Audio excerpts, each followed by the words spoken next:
Okay, folks, hold on to your hats.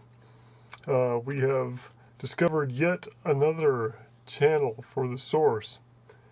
Now, this particular one is long gone. It looks like his lifetime overlapped that of Edgar Casey quite a bit, his or her.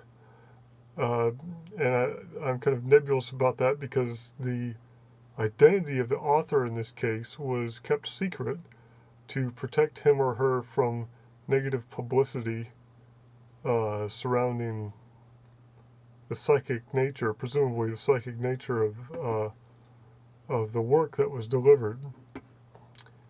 What I'm talking about, by the way, I arrived at again, pretty much the same way I found the Paul Solomon readings, which was I was strongly inspired to spend another night of sitting alone in the dark listening to music.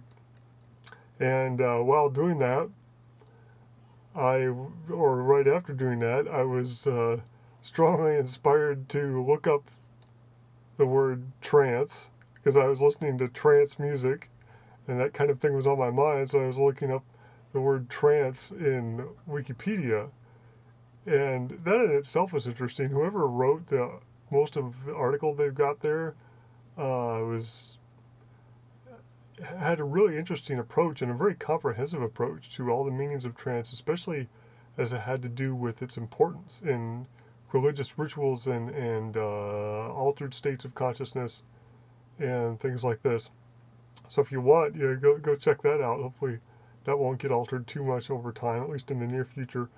And that guy mentioned more than one instance where it sounds like there could be something similar to this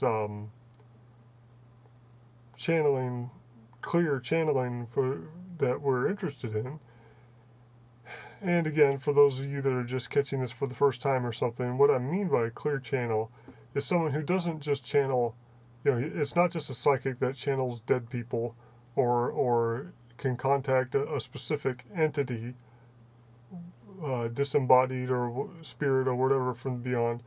Clear channels seem to be ones that are capable of clearly accessing their own higher mind, number one, which can then in turn contact numerous other minds and entities in the celestial realm, and contact the Akashic records or read from the Akashic record.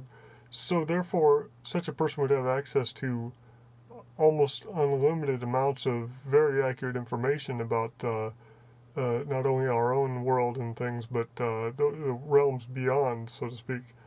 And also, those clear channels do function as channels for a number of benevolent entities from time to time, especially like in the case of Edgar Casey sometimes, and Paul Solomon. Sometimes there would be a specific entity that would be communicating through the channel for most of the session, and once in a while they would get the name and that entity would identify themselves. But often the higher mind of the individual apparently was the entity most directly involved, if you'll call it that. Anyway, so enough of that little recap. And I don't know, maybe this technique of me doing what I've done for almost my entire life, which is just sitting in a rocking chair and getting into the music in the dark and just thinking about whatever. Who knows? Maybe I have some kind of past of being one of these shamans that dances around and stuff to introduce altered states of consciousness, or uses music, or who knows. But the times that I've seemed to have gotten some pretty good intuitive impressions have seemed to have been those times. So maybe something I should explore a little more. I don't know. I don't really know how, but whatever. So anyway, so in this article on trance, this guy mentioned in passing the book of Urantia, Urantia, and I was like, what? I've never heard of that before. So I go look that up, and that's got a really fascinating article on Wikipedia, thankfully. And keep in mind, not that I think Wikipedia is like the definitive source for all information. It's just that I believe I have a pretty good understanding of what Wikipedia is and how it functions. Obviously, anybody who knows anything about it knows that just about anyone can attempt to submit changes to an article or write an article, and that will subsequently at some point get reviewed by Wikipedia staff or volunteers or whatever. And if it meets their requirements or doesn't violate any of their standards for who qualifies as an author, like for instance, you can't really write an article about yourself, somebody else has to, and there has to be something historically noteworthy about you. It can't just be you write an article about your neighbor or that kind of thing. And those kind of things are trying to keep relevant information that most people will be interested in or lots of people would be interested in on the web. And it seems to function really well, and obviously there's people that throw up BS from time to time, but that tends to get corrected fairly quickly, it seems like. And then, of course, there's lots of bias and really spotty coverage of information, sometimes a lot of emphasis on one thing, not enough on others, and it totally depends on the authors.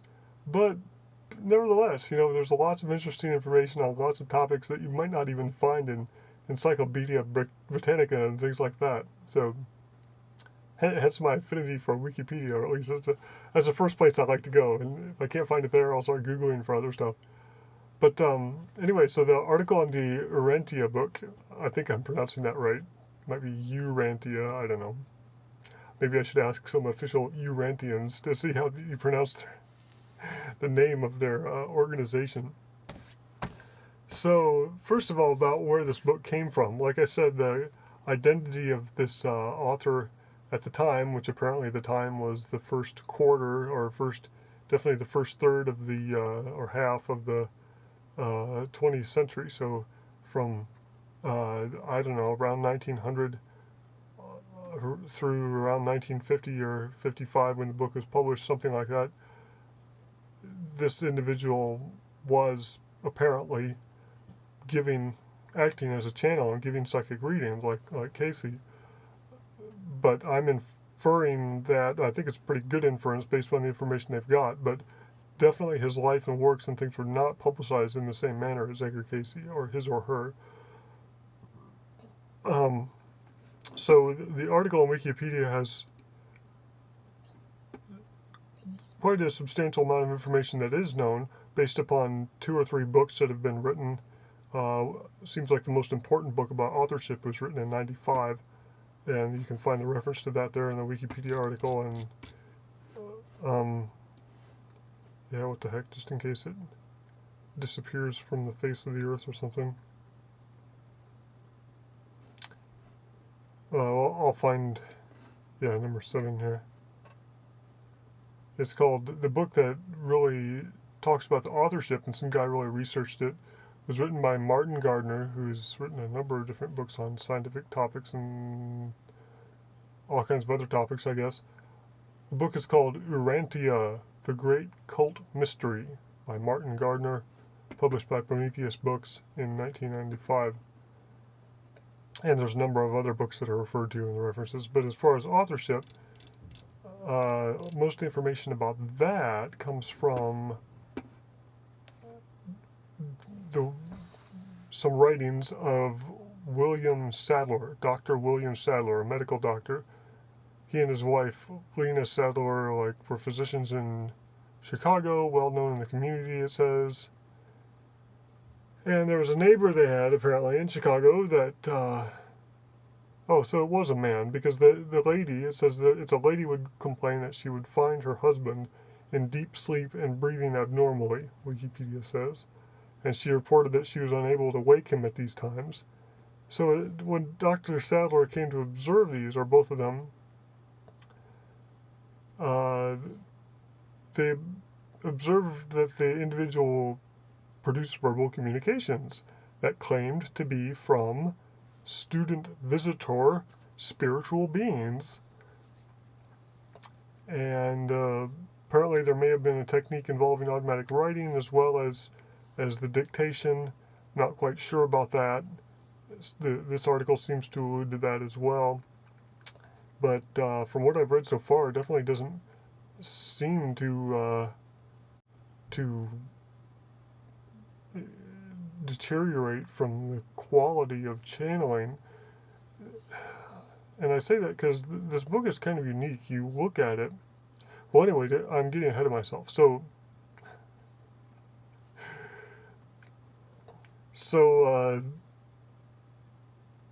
basically, for many years, so like 30 years, this Dr. Sadler was associated with this individual.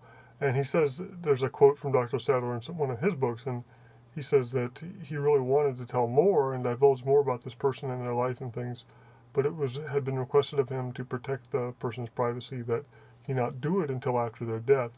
And I wouldn't be surprised if that's why this book wasn't published until 1955, even though this stuff was happening from 1925 on, I guess, is when they really got these writings for the book.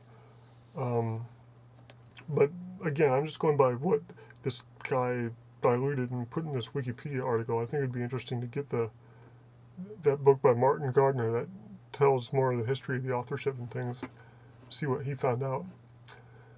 But anyway, so apparently this guy, Dr. Sadler, and his wife had a group of friends that were interested in scientific phenomena and stuff, and they would meet every Sunday, and he happened to mention this source, and to make a long story short, they all kind of formed a little organization called a forum, where their group of friends, an extended group of friends, would collect questions that people wanted to ask from this source. And then there would be a smaller group of like 5 people, including the doctor and his wife, I guess, that would go over those and kind of pick out the good ones, or refine the questions, or organize everything. So the whole thing was really organized. Asking the questions was organized. I guess, these people were aware very early on that they had access to a virtually unlimited source of information, and so it seems like they were, number one, very organized about how they asked their questions and how they approached the source.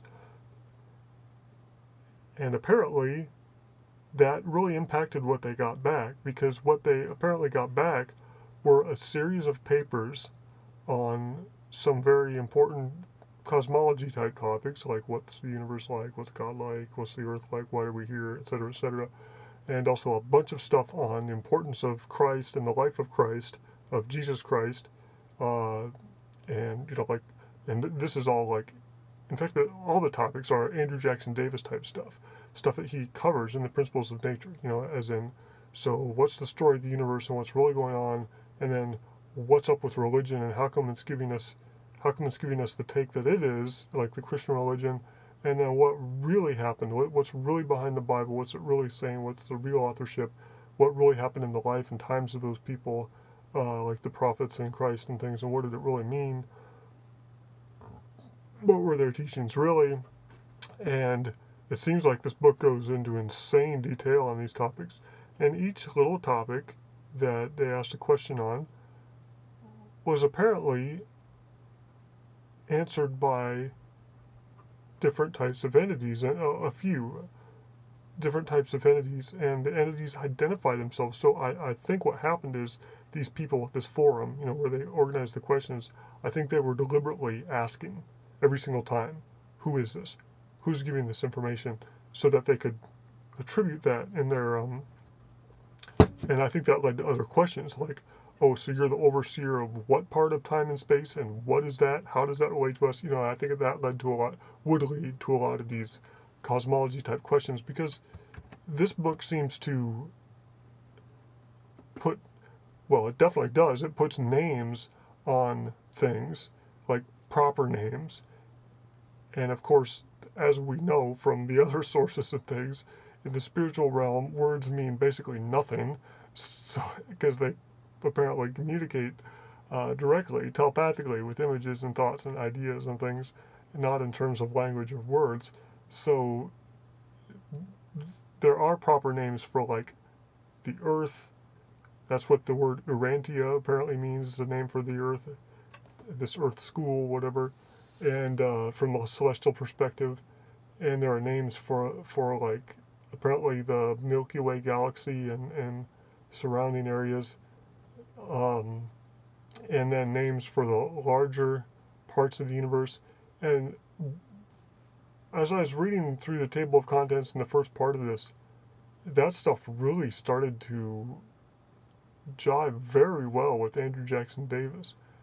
And along that same note, interestingly enough, apparently, this book claims that Jesus was not immaculately conceived.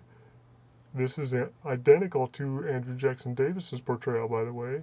Both Davis and the Book of Urantia claim that Jesus was just conceived in a normal way, and the whole mystery surrounding it was simply because Joseph was so much older than Mary, and Mary was just like a teenager at the time, and it was like to protect her there was secrecy around the whole thing just to protect her good name and things, or something, respecting the community or whatnot. And according to Davis, Mary and Joseph were even driven out of their community, and that's kind of why they were on the road when Jesus was born and things. And I haven't read the detailed section of the Book of Urantia that deals with the birth of Christ, but I was just going over it briefly in the table of contents and also reading some of the key doctrines from it that are in Wikipedia. So, yeah, there are proper names, and that's a big turnoff to a lot of people, and definitely to me. And I'm just trying to bear with it and assume that the reason, in this case, the source is using proper names for places is because it has so much to do with the cosmology they lay out, and it would be unbelievably cumbersome to keep explaining like the name of the Milky Way galaxy in some terms that 1920s people would understand, and still maintain the integrity of what they're talking about, because apparently it's more than just what we consider the Milky Way galaxy. And that's just one instance. There's all these parts of the universe and different levels of organization with different entities responsible for different parts of them, are given different kinds of authority and responsibility over different parts of them, and so all those places are given names, I think, it's kind of a shorthand. It's not that those are the names they're called in the spiritual realm or something, probably, but it's just kind of probably a tool for us. And the book does say it only made up words when there was not an appropriate word in the English language that would do the concept justice. So I think that's where you get a lot of those arbitrary, popular, or proper names. And I just would encourage you, when you look into it, don't get turned off. You're not getting sucked into Scientology or something that, although inspired, may be completely warped. Apparently, from what I've read so far, this is some very good stuff. Very completely clear channeling and some really vital information communicated by some very, very high-flung entities in the grand scheme of things, that definitely do know what they're talking about. And that's the whole appeal of this thing anyway. You get the perspective of whether it's someone's higher mind reading the Akashic records, or whether it's actually some entity that is superior to humans, like angelic being or whatever. In that case, you definitely get the sense that you're getting information from someone that definitely knows what they're talking about. In fact, the problem is not what they know, that they're talking about. The problem is how to put it in words that we would understand and would even be beneficial at all. And the book even says as much, that that's the main problem in communicating things, which would make sense, of course, us being in the position we are of being almost completely unaware of the psychic realms of things and the worlds beyond. And even though those worlds are presumably a much, much larger part of the grand universe than the little speck of dust that we occupy right now.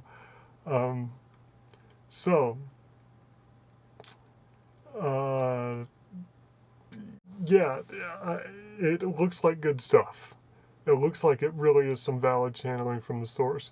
It looks like it was portrayed in a different way, as in the book was put together in a different way. I guess you could just view it as the readings being collected in a different way. And you don't get to see medical readings. It's not known at all, I don't think, whether this individual gave medical diagnoses for people like the other sources or not. It's not known whether this individual had other psychic abilities and things, which presumably he very well could have, would definitely not be outside of the realm of possibility. But if you look at the work itself, that was another thing that Cottrell reading told me to look at, was look at the volume of work, the amount of time that's devoted to it, the amount of time over which it's delivered. Is it persistent over time? That kind of a thing. And is it a large body of work? Is it self-consistent? And all those, and is it consistent with the rest of the stuff? And boy, all those questions definitely, would have to say definitely yes, except for apparently minor details, which there are already aberrations on from the perspective of Andrew Jackson Davis. And I don't know. On the one hand, you could say, okay, maybe these guys just hadn't reached a certain level of awareness. On the other hand, maybe it's just a difference of how things are portrayed and a degree of emphasis in things, a matter of perspective. In Davis's sense, you definitely get the impression that his account is he's focused on the spiritual and things like that, but his focus is nuts and bolts, like when he talks about the Bible and the lives of these people, what did happen, what did not. And I don't know, maybe I'm not going to get hung up on that. There are definitely some explanations that could cover why there's a discrepancy. Immaculate conception, no immaculate conception. Maybe those two things aren't as diversified, as completely diametrically opposite as we think they are, and maybe we don't really understand what immaculate conception really means, and that's probably definitely true. So I'm not even going to go there and get hung up on that. I'll follow the advice of Andrew Jackson Davis, which I think is very good advice. Don't get hung up on a detail and throw out the baby with the bathwater. So I think it's very safe to say that this is the real thing, just from what I've looked at before. And of course, I'll continue. I'm reading through the book right now, and I'll continue to give you my insights on how it matches up with the rest of the readings and things as I go on. But at this point, that's definitely my take on it. And it's too bad we can't put a name on this person. We're just going to have to put a name on the book of Varantia, and it's not known whether, at least I don't know yet, whether or not this person released or printed or anybody ever wrote down readings on any other topics in any other forum. But at the very least, we have this book. And good Lord, what a book. You think the Principles of Nature was big at 800 pages? Oh yeah, well, check this out. This thing is 2,000 pages long. Over 2,000 pages long. From one perspective, it's like the Bible, the end-all Bibles, It's like, because it covers a lot of the same topics, but it's like you get it straight from the horse's mouth, so to speak. You're getting this story from some apparently really advanced angelic beings and who either did play critical roles or knew people that played critical roles in events we would associate with creation. But they also point out how delegating authority like that by no means removes God the Father, as in the Creator or the Great Positive Mind. In no sense removes him from being directly responsible and directly involved in the creation of heavens and earth in any given area. And of course, yet again, another thing where we get a overly simplified presentation, and as our view unfolds, we continue to learn more. So I wouldn't get hung up on details like that, of course. I just would strongly encourage anyone looking into this particular work to definitely keep an open mind and try to, before you reject things, just try to think about how they could be true, and if they are, how what this book is portraying sheds a lot of light on these topics, because it is from a different kind of perspective. And that would probably make sense, like from Andrew Jackson Davis's perspective, we by no means got any indication that we were getting some kind of definitive overview from some higher being per se. For all we know, it was the mind of Andrew Jackson Davis observing things in the Akashic record and stuff and giving us an account. And the other sources, the same holds true. Casey, Solomon, Cottrell, Peterson, when they're talking about cosmology and the origins of the universe and things like that, nowhere is it stated that there was some entity or group of entities that was given the task of portraying the whole story on those topics. And that apparently is the case regarding the Book of Urantia, or Urantia, whatever. So look at it this way, you can view the process of there being this Dr. Sadler and his wife, their group of friends, forming a little organization to funnel information in and out of the source. That could very well be viewed as part of the process. It would be no coincidence that those people would be there at that time and that they would have that role. So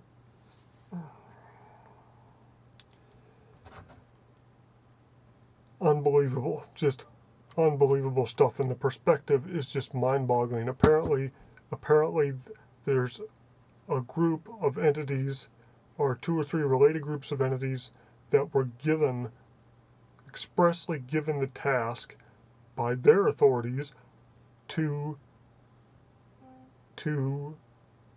give to mankind on Earth a definitive overview. Basically, in a way, a Bible straight from the horse's mouth, so to speak, and one that really is supposed to be detailed and comprehensive in its presentation, unlike the Bible and the Christian religion that is very spotty in its coverage of a lot of these topics. And in the Bible, you just get the impression that it's whatever that particular prophet happened to access and write down, and in the books of Moses, even covering the history of the Hebrews and the history of our earth, especially in the book of Genesis and things, you get the impression that this is very high level stuff. Sure, probably a lot of it definitely came from people that were inspired, but it was still very, very oversimplistic, almost allegorical presentation of a lot of these things, and so therefore leaving us in the dark on almost the entire topic, and of course opening the door for a lot of misconceptions to take root and really gain traction over the millennia in the Christian community. So, I can go on and on about the nature of religion and where it is right and where it goes wrong, at least apparently.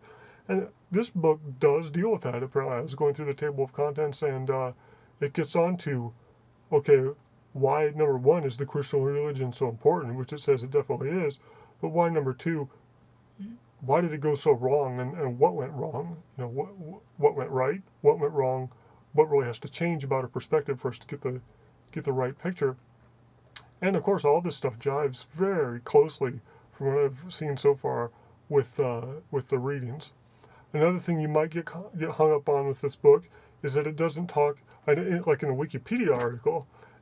The article says that the Book of Urantia portrays a universe without reincarnation, which I've only read the first 100 or so pages, and that's definitely not true. Just from what I've read, it's very clear that the book does account for reincarnation, and it's all an important part of the cosmology. Heck, there's a passage in there where it's talking about the almost countless lifetimes that a soul will go through over the course of time as it grows back towards God. It's just that apparently reincarnation was not a direct focus. Another interesting part in the book of Urantia is it does cover some other religions, and it talks about reincarnation in the context of Buddhism. So I'll be really interested to read that particular section and see what it has to say about it. And I'm expecting the answer is going to be something like this. This will be kind of along lines with that book by Joseph Benner, The Impersonal Life, where it says something about perhaps you were taught the fallacy or the lie of reincarnation, and you were taught that by me to help you do this or that. Well, and I think it's not necessarily like it's true or not true. I think it's, again, a question of how do you look at it. And definitely, you could say, from the cosmology portrayed by all these sources, you could say, from a certain perspective, there's no reincarnation, because the personality per se, the person that you are in this incarnation, a lot of that will not survive beyond death. You know, there's significant parts of us that do survive, significant parts of us that do not, so what we consider ourselves and our identity. So from a certain point of view, no, there's no reincarnation, but there's a spiritual component of you that does live on and does persist. And from the spiritual perspective in all these readings, of course, your identity is that self. It is your soul. It is your higher mind and your soul. So therefore, the other parts of your personality and things that don't get imprinted on the subconscious and whatnot, that necessarily will pass away and not necessarily be a part of you to a certain degree. So again, I think it's another one of those things where on the surface you say, aha, that's where they conflict. And if you sit back and think about it for 5 minutes, well, no, they don't seem to conflict at all, especially when they explain what they mean by all these statements. Again and again, this is what you seem to find. So definitely not something to get hung up on there, not a showstopper. So what else? Boy. If this really is what it says it is, which it definitely seems like it is, this book is, in a way, so important. And again, I get this impression of where the heck has this book been all my life? How can something this important have been missed? And again, that's one of the focus of the readings here. I'm trying to find these things and collect them and bring them together, demonstrate the continuity so that, and hopefully as time goes on, I'll be able to get more presentations, actual presentations in front of actual people going and reach larger audiences. But never fear, I'll continue this internet address through all that, because I realize there's lots of you, even if I was out presenting here or there, for whatever reason, wouldn't be able to attend and see the lectures, see and hear the lectures for whatever reason. But anyway, so I think it's so important to bring this stuff to light for people, because what we've got here is, number one, something along the lines of The Principles of Nature by Andrew Jackson Davis, and something along the lines of The Secrets of Life by Douglas Cottrell. These are books that were dictated directly from the source and given to us. So it's not like a normal human bicameral author sat down and just compiled a lot of the information that was given. This stuff is basically given direct, unadulterated, and even apparently the story goes that this Dr. Sadler or somebody closely involved wanted to write the foreword for the book of Urantia when it came out, and the source apparently wouldn't let them, and the source wrote its own. These entities that were channeling wrote their own, or gave their own foreword or introduction. And oh my gosh, what an introduction.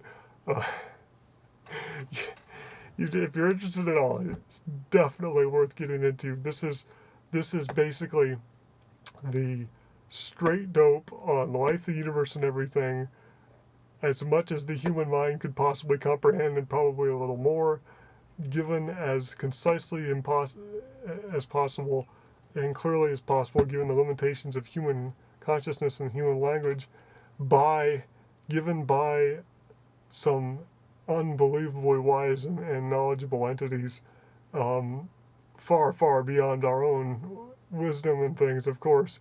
So, and very clear, very direct, just unbelievable. Flat out unbelievable. Again, here we go. So definitely I think it's very safe to say no longer do we have just 5 sources, we have 6. And although we can't name this individual yet specifically because they were definitely trying to keep themselves out of the public eye, the work has been given a huge, coherent, self-consistent body of readings, reading after reading. It's just basically dictation of paper after paper. That's what they're called, papers, given straight from the source. Wow.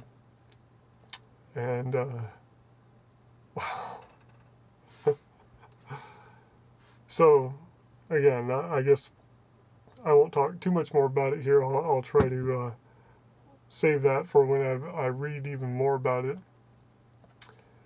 And there were some other sources, channels for the source, apparently hinted at in this article on trance, in the section that dealt with this kind of thing. So I'll go back and check into those two and see what else I can dredge up.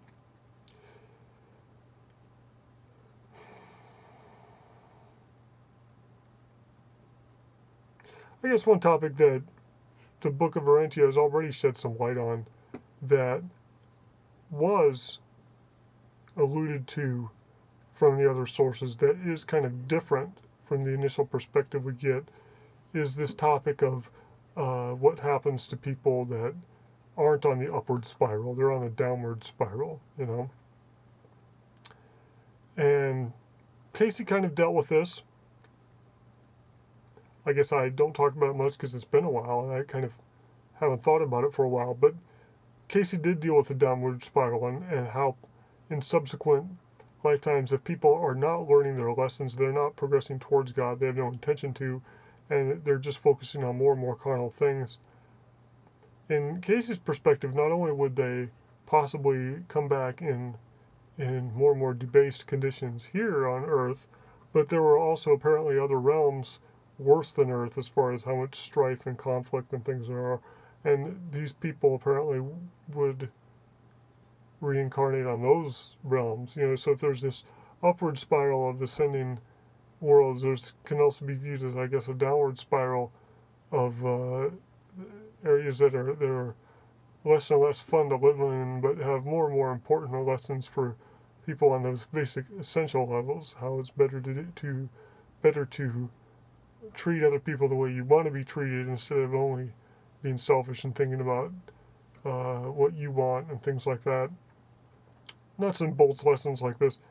But also importantly, some readings come to mind, like I think it's reading number 80 or something from Paul Solomon, and it's the one where they were going to give a reading for someone, but the entity Halaliel stepped in and said, well, I'm sorry, but we're going to take this time to deliver a message that I think is important. And the message Halaliel delivers, a big part of it is how, look, you people have taken the teeth out of the Bible, so to speak, when now that you realize that there is no hell, per se, and now that you realize there is no severe doctrine of atonement, like the Christian religion kind of warped itself into, he said, now you've grown complacent. You think that, you're set, and it doesn't matter what you do. And Halaliel was encouraging them to realize that, yes, there is a downward spiral.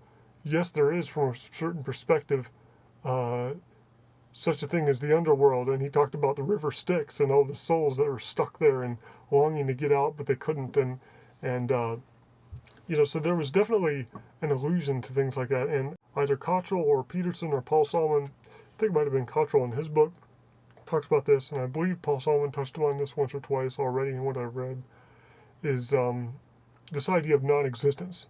How if a soul persists enough in refusing to accept any help, refusing to learn from any lesson, despite repeated chances to through different lifetimes and existences, to learn and progress and turn over a new leaf, if an entity would persist in focusing on evil, if you will, evil being a direction based on ignorance and opposite of the nature of the universe and the nature of God, if a person would persist on that course, an entity, eventually they would experience non-existence. Now, from the Cottrell book, I believe it seemed like this was a spontaneous process that would just happen. But in this book, as in on a lot of these other topics, the Book of Urantia gives us a much, much more detailed view of what's going on when that occurs and which types of entities are consulted and make that final judgment call on, is this person basically beyond all hope of reconciliation? And apparently it is decided for that person to a certain degree that, okay, that's it. They are assigned non-existence. And at that point, it sounds like a real kind of spiritual death where whatever energy, whatever part of God does make up the soul returns to God, but in the sense that it's dissipated, it doesn't exist anymore, and its constituent parts return to God. So the identity is lost. That in that sense, non-existence. But definitely nothing like hell, where the identity is trapped in some agonizing environment for all eternity. No.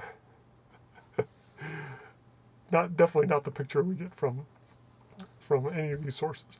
So that's one of many interesting topics that the Book of Urantia apparently delves into much greater detail on.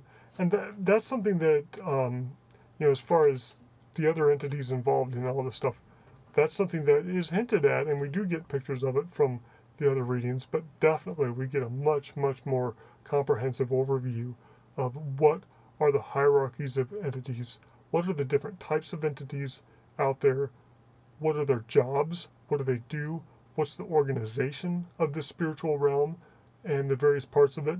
That was one of the fascinating things about the Principles of Nature by Andrew Jackson Davis, is that he did get into the kind of level hierarchies and level of organization in the spiritual realms without really putting names on any things, without really coming from the perspective of authoritative entities that were involved. Davis's portrayal was more from the perspective of someone that was like, oh, I can now fly around and look at these spiritual realms. Here, I'll tell you what I see. That kind of perspective. In the Book of Urantia, we get the perspective of the hierarchy of organization from some of the higher authorities in those levels of organization, and also, but of course, the authors, even apparently the highest ranking authors, at a certain point, they're like, look, at this point, I'm just conjecturing because this is stuff beyond me. This is stuff I haven't grown to yet, a level haven't reached yet. So at this point, we can only conjecture, that kind of thing. But here's our point of view based upon what we've seen, what we do know, and things, which in and of itself is completely fascinating, but a totally different type of portrayal, totally more comprehensive portrayal, and I hesitate to use the term, but in a way it's like the Book of Urantia is kind of a Bible, if you will, Bible to end all Bibles. And of course the only warning that should come along with that is not to treat it the way religion typically treats a Bible, as in the last word. By no means anywhere does it ever claim that it's the last word on this stuff. Just a very, very comprehensive word on it, and a very authoritative one. But definitely does not give any indication that we're not to pay attention to these other channels for the source and things, and that there's not new and important information to be gleaned, particularly at the individual level as we get readings for each other and ourselves. At least, I'm giving you an indication. I haven't read any particular article or paper in the Book of Urantia that deals with this phenomenon of psychic channeling perhaps it doesn't even cover that, but from the perspective it seems to give, it definitely does not preclude any of those things, and definitely does not indicate that it is to be taken as any kind of religious source. In fact, it points out, I think, in detail the fallacy of how one of the major ways the Christian religion went wrong was taking these inspired sources from these prophets and individuals and codifying them, putting them into a systematized work and of literature, and then taking that work of literature, elevating it to the rank of God himself, and beating it over the heads of everyone, saying, look, this is the one, the only definitive word of God, the first and last word. You will never get anything else on this earth, and it's all that can ever be viewed as authoritative. It is completely authoritative. Now, that, I believe, is definitely where the Christian religion went wrong from these other sources, and I definitely anticipate that's what I'll find as I get into those sections that the Book of Urantia deals with that topic. And it's definitely the perspective that Andrew Jackson Davis gave in the Principles of Nature, where religion has gone terribly wrong.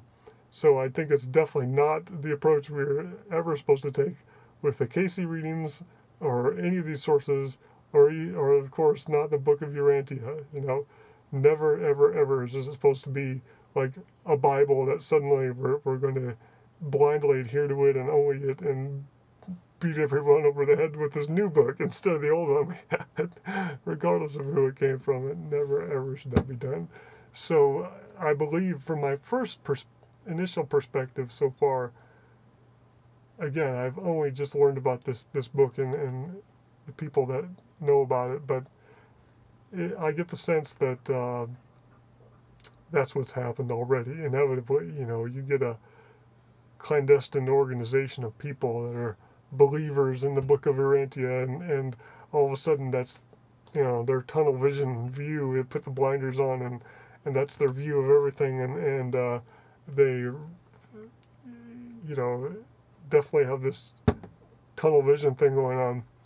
So I'm just definitely not suggesting that the tack any of us should take is to jump on the Urantia bandwagon, so to speak, and blindly start following some organization like that. It's the same reason I don't recommend we all blindly jump on the ARE bandwagon and follow the Casey people around.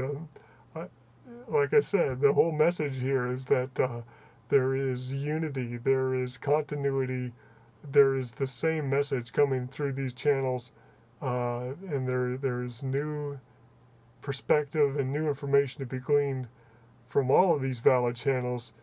And the more we find, the better. Not the more we find, the worse. So, I think that's definitely important to keep in mind. In any case, let's see what else. So, more on that later as I discover more.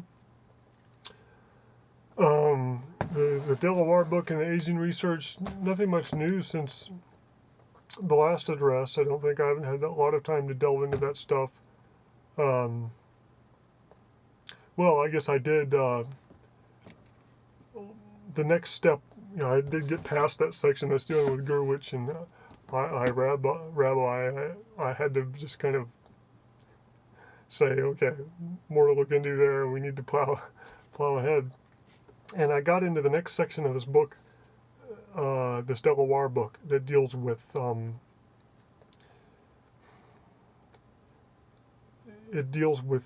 specifics of this process. And when I described it the first time, it's something I was having trouble describing because I didn't really understand it. And that was how their first machine really worked. Not as in what were the nuts and bolts descriptions behind everything. I just meant how were they using it, to do what they were claiming, because the portrayal wasn't really clear in this book. And as I went back over it again and again, the portrayal definitely is not clear. So hopefully I can get my hands on more of Delaware's stuff and get more of a picture of what was going on. But I did the best I could at gleaning what it had to say and looking up more radionic stuff. And looks like at least a couple guys that are building modern day radionics devices. One guy that I haven't really looked into, I think the device is called the SE5 or something. It seems to be a more computer-controlled digital kind of thing. So it's got a LED display with that gives you lots of information, and it looks kind of basically like a digital oscilloscope or something. As far as and it's just got a couple of brass dials or something. It seems like almost everything, as far as generating these frequencies and getting them back, is computer controlled or something within the device. And I'm not sure how much you can take the human operator out of the equation and still get accurate results in something like this, because it definitely does seem to heavily involve the operator. So, as far as I can tell, the Delawares initially, they were dealing with sound, and they wanted to know, number one, if sound could, like music, could therapeutically affect plants. And somewhere mixed in with that thinking was, well, gee, if the plants can be therapeutically affected with sound, then maybe the plants are emitting sound. And if they're emitting sound, since we can't hear it, maybe the sound is really high frequencies. Maybe it's ultrasonic or something. And then they made this kind of leap, intellectual leap, where it's like, okay, if it's ultrasonic sound, maybe it's also like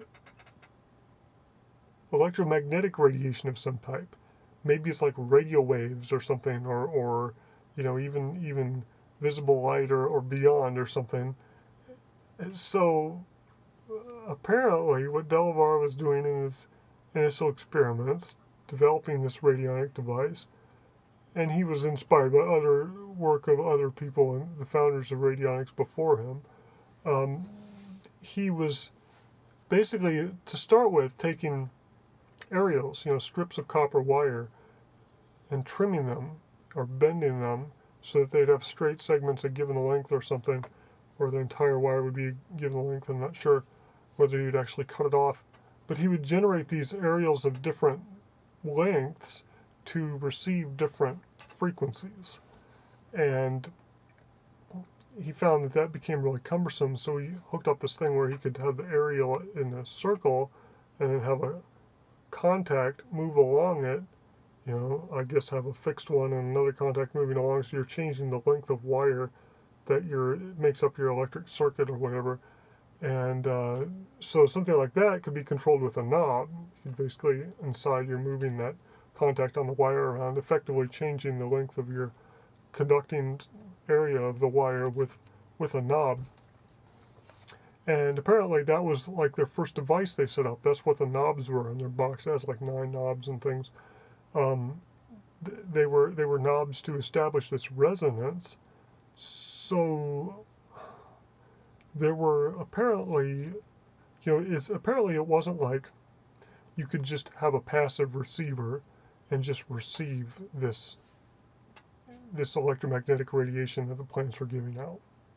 And that really corresponds with that Douglas Cottrell reading I got, where he said it requires resonance. What you're detecting is a resonance. And that's what these people found. It was a resonance. So you had to basically generate a frequency. And I'm not clear whether they were generating a sound, just generating sound in the audible spectrum or something, or whether they were generating a radio wave. It sounded like from the book that they would generate sound, like an audible pitch, but it could have been just in the electronics equipment. So it could have been an oscillator, because they said it was an oscillator, and that's a term from that would be familiar to synthesizer buffs and things and electronics people. An oscillator is something that would generate alternating current at a specific frequency, and that you could change if it's variable. So it's quite possible that they were just generating these things, the electromagnetic oscillations, and their device did have some kind of probe you could stick into the plant, like an electrical probe, so They may have all been like electromagnetic, electrical, or something. But anyway, so they would generate this frequency with their oscillator, and then see if they could get a match. So basically, you generate this frequency, apparently, somehow send it to the plant, and then put your finger on this rubber stick pad, that's where you're going to detect the resonance, I guess. And then with your other hand, you're moving this dial slowly through the receiving spectrum to see if there's a frequency somewhere along the line that you're going to receive. Now note that they weren't simply making the assumption, oh, this frequency I generate will be the frequency I receive, so therefore we can lock this oscillator for the generator to this frequency of the receiver and just sweep them through in parallel. Apparently not. Apparently they had to go through different frequencies they were generating, and at each point that they stopped at, they would sweep through their receiver spectrum and see if they could find a resonance. And then again, they'd move it up. If they found nothing, they would move it up to another notch. So it's kind of crude, I guess, a very crude way of looking for this type of resonance. Now, if indeed these guys had developed the SE5 or whatever that device is that is more computer controlled, if indeed they have found a way to quickly electronically sweep through a sending spectrum and a receiving spectrum and find a match, and maybe you have to move your finger on one of those dials while it does it or something to be involved. I'm not really sure. And maybe it's just a piece of crap that does nothing. I don't know. I haven't really used one yet. So that's not the one I'm really excited in. There's a guy developing these radionics devices. I'll get you some more information about him. That he really does seem on the ball, and they're more along the lines of what's described in this Delaware book. Let's see. So there's a Radionic Association. I'm not sure that's might be where I found this guy. I think it was mostly through Googling though.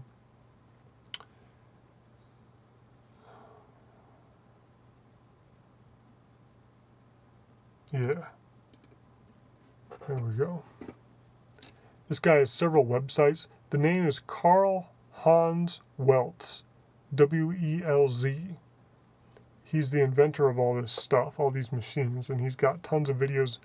One of his websites is autoaura.com, so www.autoaura.com. And, I don't know. This leads to just a bunch of different sites and stuff. And you can look up Hans Welz and see what else he's got. He's got lots of YouTube videos and things on his different devices. But his seem to be a little less automated. They seem to be more along the lines of, if you're doing radionics with them, you basically run your finger along the stick pad and move the dials and do all that stuff like normal. So maybe they'll be more legit, maybe more accurate, or maybe they're just more primitive, and this SE5 thing is actually a more advanced piece of equipment. The website for the SE5 that I found was Radionics SE5. So there's an se5.com. Yeah, that's the guy's page. So www.se-5, like the number 5.com. Yeah, I think he's the one with the device and everything. Yeah. $4,000 for that one. And yeah, these Hans Welz machines, they're also really expensive too. So, oh well, I guess I'll wrap this up. We're getting to be about an hour here, and I don't want to go over time for no good reason. But so there are some of these radionics devices I'm looking into, and I'll try to find out some more and maybe get a cheap one or something and see if I can get it to work. But so I am making progress on that front as well. Lots more exciting stuff to come. So in the meantime, check out the Book of Urantia. Read up on some of this radionic stuff if you want, and share and enjoy.